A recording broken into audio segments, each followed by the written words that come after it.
if you have tough conversations, then there's a possibility that you would get into have emotions that you aren't ready to control. Or they may not like you.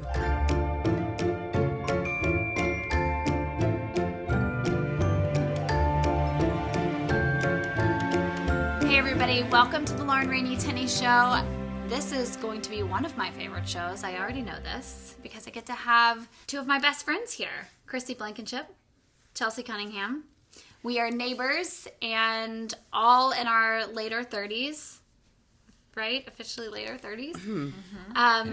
And the way I want to start this today is tough conversations are hard, but loss of relationships, that's harder. And I think in a friendship, especially being in your late 30s and, and on into adulthood, relationships are so important. Friendships are so important. But because of all of the life that we've lived, it's also not easy sometimes. And I think that what I love about these two and what I love about the friendship that we have formed is it is honest and deep and meaningful, unless they tell me a secret today that I had no idea was happening. But I appreciate that. And we've all had to have tough conversations, which we'll talk about. But I want to talk today about boundaries and friendships and how important those are to have a deeper understanding of one another, a deeper connection, and really a fruitful friendship. One of the things I love most is the different backgrounds that we come from. We're not the same person, guys. Did you know that? Cristy is from Tullahoma, Tennessee, Middle Tennessee. Chelsea is from Florida, and she is a sun goddess, says she's never worn SPF in her life. But we've all come from really different backgrounds to get to Franklin, Tennessee, where we became friends. Cristy, when you and I found one another, when we met and really became close, I had gone through this personal development. I had gone down this road of really kind of searching, figuring out who I am, and you had started right before we met. So I want to know if you could just tell us, I feel like I know, but if you could tell the audience, what wasn't working for you? Why did you feel like you needed to kind of unpack, why you weren't at the place you wanted to be and what was missing? Well, I think 2013 was probably our hardest year. And it was right before we moved onto our street. And just as a family, financially, our business, we had hit rock bottom. And a lot of that was from having poor boundaries with clients that we worked with and other relationships. So we just were starting from ground zero and having to work our way up. And that was one of the first things that had to change. Yeah. So boundaries, and can you give us an example of a poor boundary? We've had lots of them. Let's see, probably we always tended to want to be the hero to a lot of our clients. And so we would set this expectation that just was not realistic. And so we would, end up like dog sitting for interior design clients and just random things and not get paid for it either. Like just go over there to hang out and help out. But Chelsea, totally different. You can't. It's funny because I always talk about boundaries and you were like, I don't know what you're talking about. But you've always had them. And you didn't really even know. You just have always been able to have those lines drawn. So to remind our audience, boundaries are not walls. It's not a wall that you build. It's a fence that you have. And you are able to allow the things that work for you in, and you're able to push out the things that don't work for you out of your fence. So, but Chelsea, I feel like ever since I've met you, you have been good at that. So how did that happen? Well, first off, I had never heard the term boundary or personal development until I met you. And so I don't think I ever really thought about it. I got your questions and I was, thinking through things and thinking back through my past, and I'm like, I think I was just born with a personality that is, I don't know, I just know what I like and what's good for me, and I am pretty vocal about it, I guess, and comfortable with that. And but isn't it true that there were some things that your parents instilled in you? I'm sure that they did. I'm sure that, but when I look at my parents, they're very non-confrontational. They are, they would rather sweep it, a little bit versus talking it out. And I love to talk everything out. And so I think part of that was just me. And then, but my parents did instill that confidence. They gave me the confidence to be that way and to know it's okay to have these tough conversations. And that is, I appreciate that from them, that they instilled that and allowed me to be like that at home. Have you always been able to have tough conversations? Yes. I mean, if I go back to high school, I think I avoided probably more because you're a teenager. But then once I got into college and with this core group of friends from college, they really, it's like everyone was kind of on board with let's have tough conversations, let's go deep. And it just kind of ignited something in me like, wow, these are my people, because I want to be able to do that with my friends. And so I saw other friends doing it. I'm like, I love this. I love this community. And we've just carried that through into adulthood. And it's been wonderful. Why are people afraid to have tough conversations? Well, for me, I'm a people pleaser for sure. And I grew up as a pastor's kid. And so just how you present yourself. PK. Yes, how you present yourself to everyone is what matters. And it doesn't really matter how you feel about something. We just need it to be smooth and easy, and you need to just roll with it. Right, because if you have tough conversations, then there's a possibility that you would get into have emotions that you aren't ready to control. Or they may not figure like out. you. Yeah, they may not like you. Do you feel like that's with a lot of people? Oh, well, it is for me anyway. Well, and I think, you say that you're a people pleaser and I'm a perfectionist. And so it's a fine line, and I want to make sure all my relationships are good, but the relationship means so much to me that I would rather go out on a limb and fight for it. And I think the boundary that I've learned is that there are some relationships that are worth that. And there are some, not to sound mean, but it's like it's okay not to fight for it because it's there's lifelong friendships and there's some that are like it's for a season and that's okay. And learning that boundary and when it's worth having the conversation, when it's not. I think, and I'm glad that you brought that up because I kind of wanted to dive into that a little bit. I think that it is okay to let go of a relationship, a friendship, but I think people are so scared to do that. Why are we scared to do that? Well, I'm like, I've let go of quite a few, so I don't know. Well, for me, it's like you don't want to be mean, and I think sometimes it rubs up against how we were taught in church, not necessarily from like a biblical standpoint, but it does rub against that. Like, aren't you supposed to be loving and the servant and, just being present for people no matter what, whether they're behaving badly or not? Does that make sense? Yeah, I love that. If you had to let go of a friendship, how would you handle it? I mean, it's not like I sit down and have a conversation and say, we're breaking up. No. Well, go ahead. But it's more of I think two people in the relationship, you can typically tell, like something has gone adrift, something is not working. And I think that it's just the backing off. It's the slow backing off, and eventually it just fizzles. It's not, and it's not like a conscious, normally I'm not at home like, well, there goes that friendship. I'm never going to talk to I'm not having like this pep talk in my head. It's just this natural division that happens over time. And you look back and you're like, oh, that was great. That was for a season. And it's passed on. And it might be you used to call them every single time to go do something, and now you do it less and less and less, and eventually it just fizzles out on its own. Yeah, what I want to do, what I really want to have happen in these shows is for people to hear practical examples. So to that point, what if a friend called you and said, hey, I've noticed that you're kind of backing away. What's happening? What's going on? Would you tell her? Yes, I would tell her.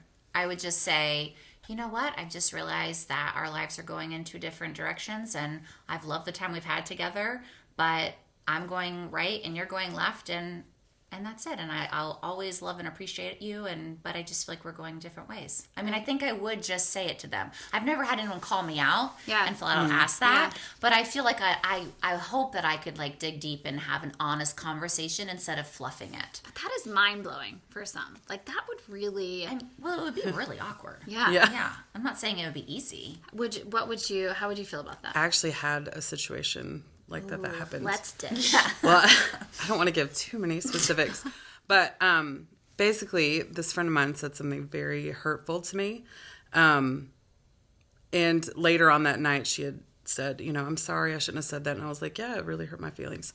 And then just sort of over the next couple of months, like we had moved here, so we were farther away.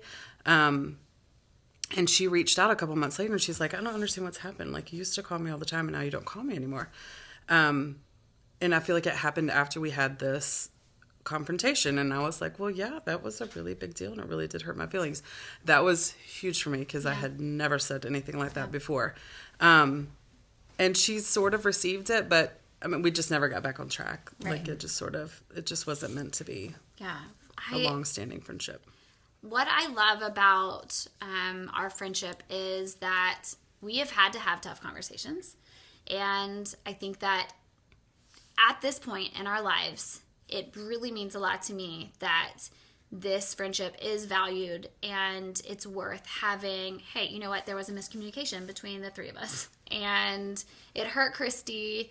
But instead of acting like it wasn't happening, it was immediate. Like, your feelings are so valued. I need you to know that this was innocent. It was, and so we got to talk about it. Yeah. And then it was over. You got to be heard, and we were able to be heard. And why is that important to you? Well, then you can actually have a real deep connection and friendship. And without that, you really can't. It's all surface level. Yeah. Do you feel like some people are more comfortable surface level?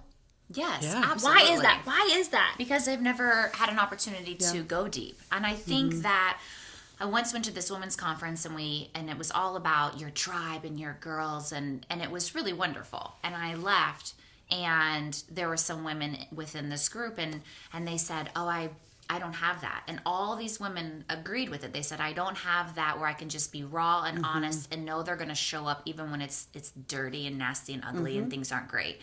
And I really was humbled because I do feel like I have that. And I'm so thankful for that. But I fought for that. It didn't come easy.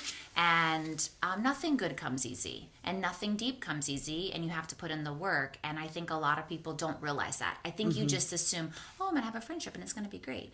And the older you get, you realize you want a deep, authentic, I'm going to fight for you friendship. And that takes work. I love that. And I feel like it takes me to the point where I was going over this show and just kind of, there's so many deep aspects of friendship that we could talk about. But there are friendships out there. And I feel like we should talk about this, that, you have the friend and then you have the friend that's kind of the taker. And she's never giving, or he's never giving. She's always just taking. And she needs more and she needs more validation, but she's never asking about you. She's never, why is that? I know there are girls out there that they're like, oh my goodness, I have that friend. And I don't love that. So is it worth having the conversation with that person? Or do you feel like, lost cause? I kind of feel like if they can't see that, you could maybe try to point out that in the conversation, but I don't know how much good it's going to do. I feel like in this point in my life, 39 years old, at least I should try to say, hey, here's what I'm noticing.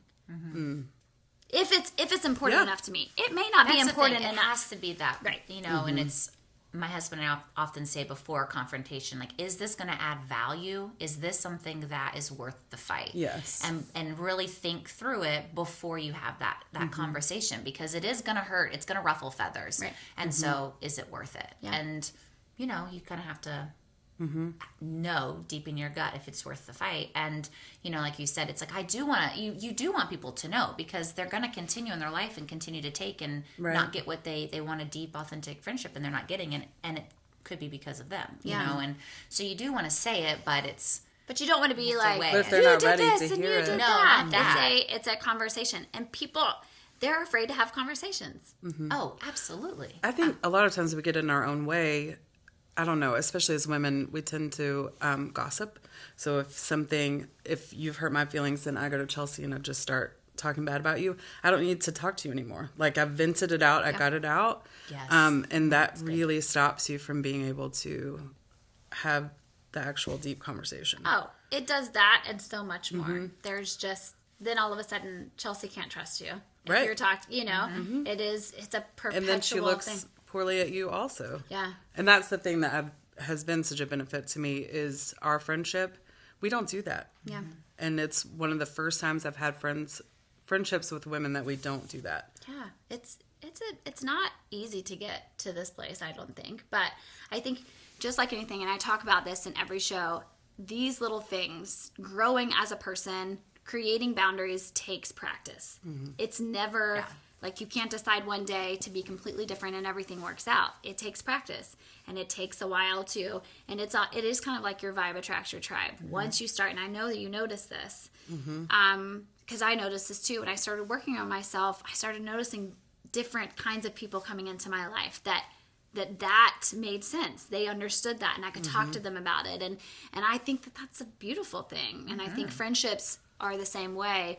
Once you decide that, okay, you know what, I really want to have these kinds of friendships, then taking the steps to become that person, become that friend, you'll start attracting people. Would you agree? 100%.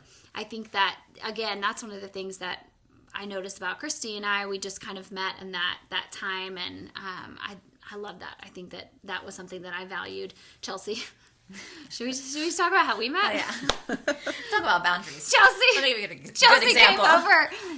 I had just moved in, and Chelsea came over with cookies to introduce herself. And we were talking. The cookies were sitting on the counter, and she was leaving, and she was like, "Hey, can I have one of those cookies?" And I was like, homemade. We are definitely going to be friends for a long time, because she asked exactly what she wanted.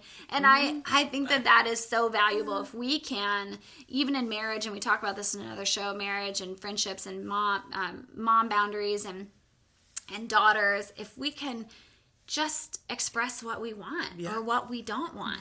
It's amazing that the world will kind of open up to Totally help you receive that. In talking about all of these boundaries and friendships and loving, I think that one of the things I always talk about, and you guys have heard me say over and over again, it's not easy all the time, but loving people where they are is really essential in having boundaries and knowing the boundaries of other people. Being able to understand that there are some friends that aren't there yet. They cannot, they don't like those conversations. It's awkward for them, and we shouldn't force them to have them. Do you agree? I feel like it's when you are trying to live a life of boundaries, you can ask to have that conversation and say, "Hey, I feel like we need to talk about some things," but be okay with the fact that they might not be okay with that. Yeah. Would you agree? Yeah. Totally. Yeah, I feel like when I started kind of implementing these, I was trying it out. I was trying out having those tough conversations, and there are some times that people, that is not something they want to do. Yeah. They just shut They don't down. get it. They don't like it. It's not comfortable for them, and I had to learn that was okay. And I do think it's a generational thing. I think if we're referring to our parents or aunts and uncles or whomever that might be, the generation above us, I think it can be very uncomfortable for them, and because they didn't grow up that way at all. Right. And so for someone who loves to have this relationship and conversations and confront issues, to be able to go approach my parents, if they were here, I would say the same thing. It's like they're uncomfortable with it. So that's something that I've had to work through and respect, knowing this makes them very uncomfortable, and how do we deal with the situation? What do we do moving forward? Because sometimes for you have to get some things out. Yes. And you just maybe met with.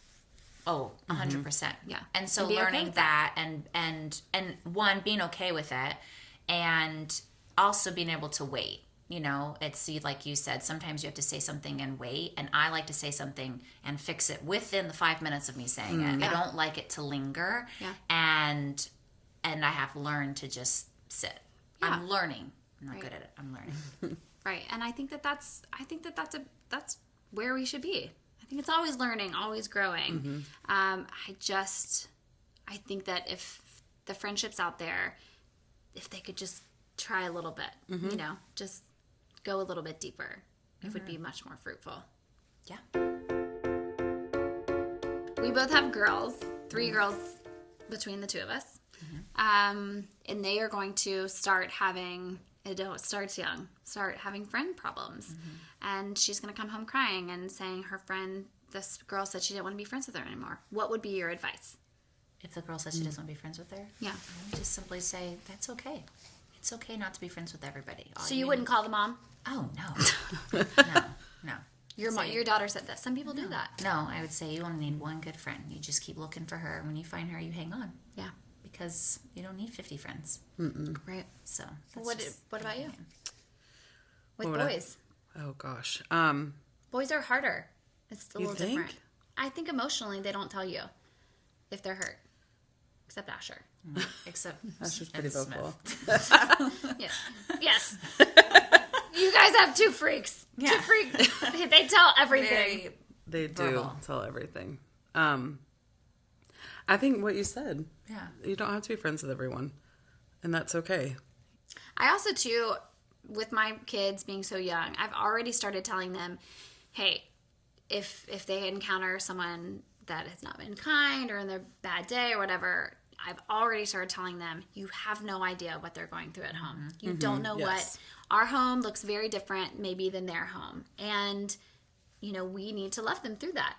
But obviously it's all about having boundaries, but just going ahead and letting them know that everyone's going through something. Is there something that you tell your boys? Do you feel like that you are constantly telling them?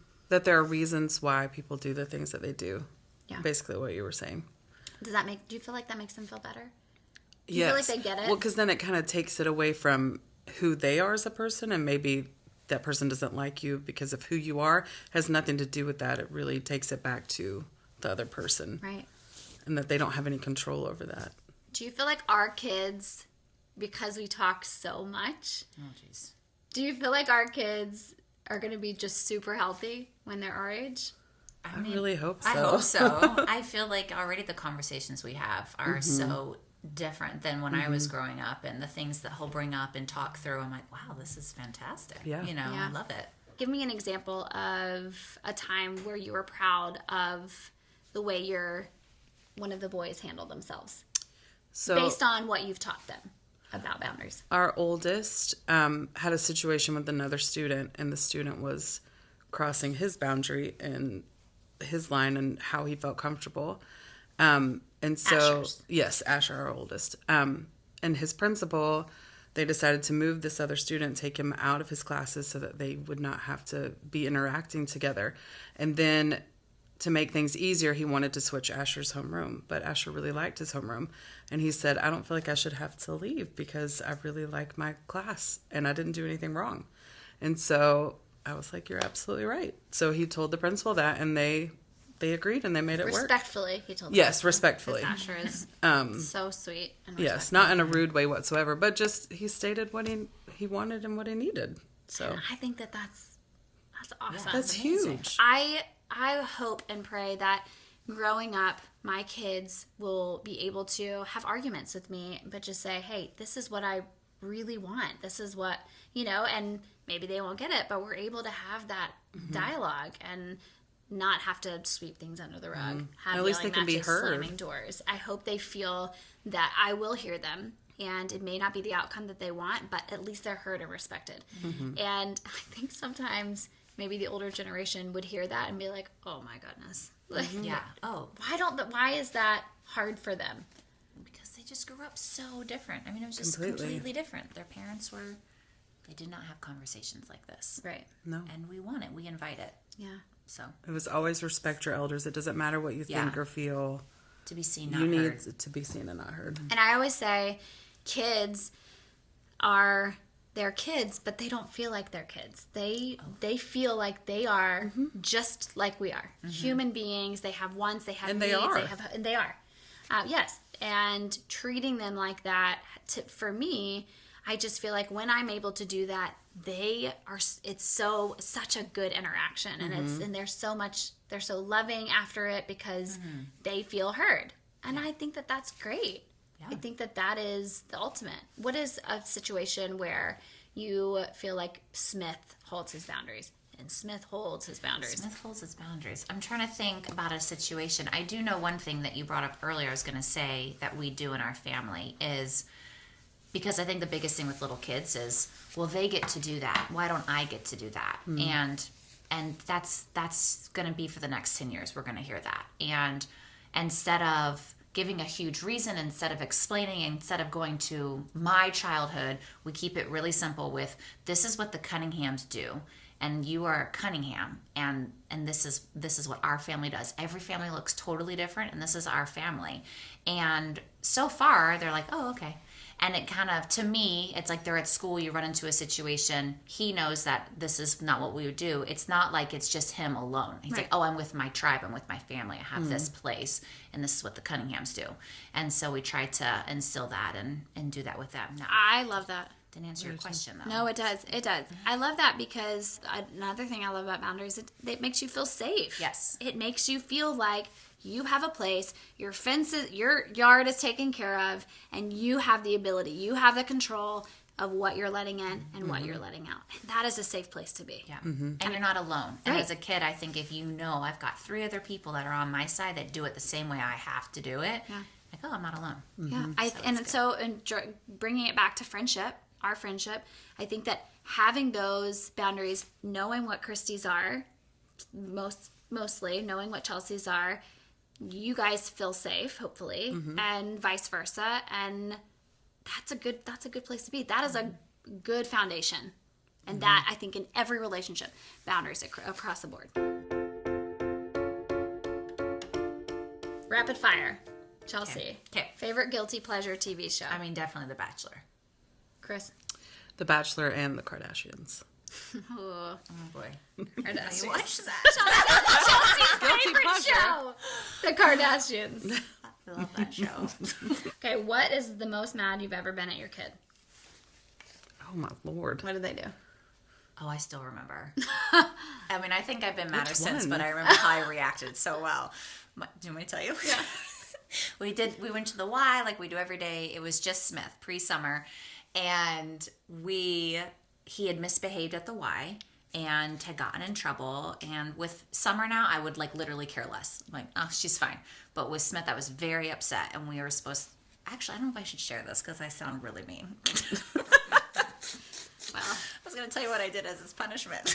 What was it? We were supposed to go to Chick-fil-A, and it had like escalated, gotten bad, guys. You just And- drove through the drive-thru? Oh, I got Chick-fil-A for myself. I went home, and he sat at the table, and I ate Chick-fil-A, and he had to eat a peanut butter and jelly sandwich and watch me eat it. So That is Chelsea's boundary. there I am. You don't mess with me. Okay, let me think about another example. Go on. What was that one more time? What was the question originally? What was the most mad maddest? you've ever been?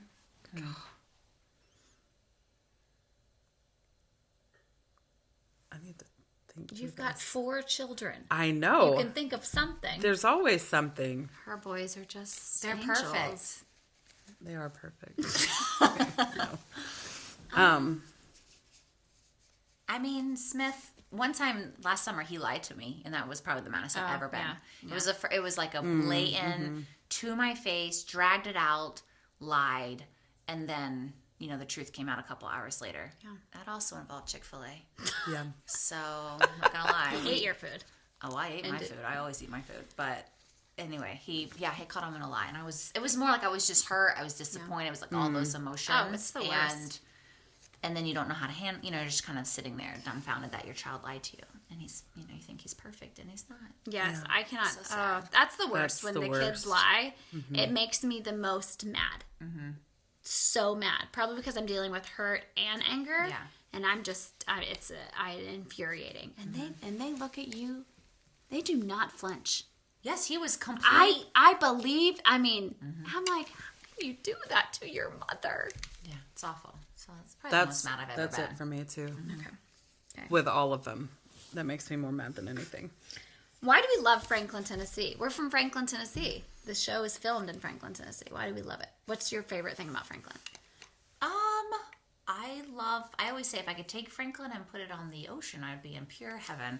But it's so charming and everything's accessible. People are friendly. I love being able to walk downtown Franklin. That's really fun and sweet. And I feel like I love the proximity to Nashville because we still have a small town feel, but get to like be a part of the action if we want to to. big city. Yeah. Chris? So Just the small town life. Like everything literally happens within like a 3-mile radius of our house. Yeah. And it kind of feels like we live on the set of Gilmore Girls. We really do. I feel like Hallmark movie at Christmas. What celebrity would you love to have lunch with? Oh, jeez.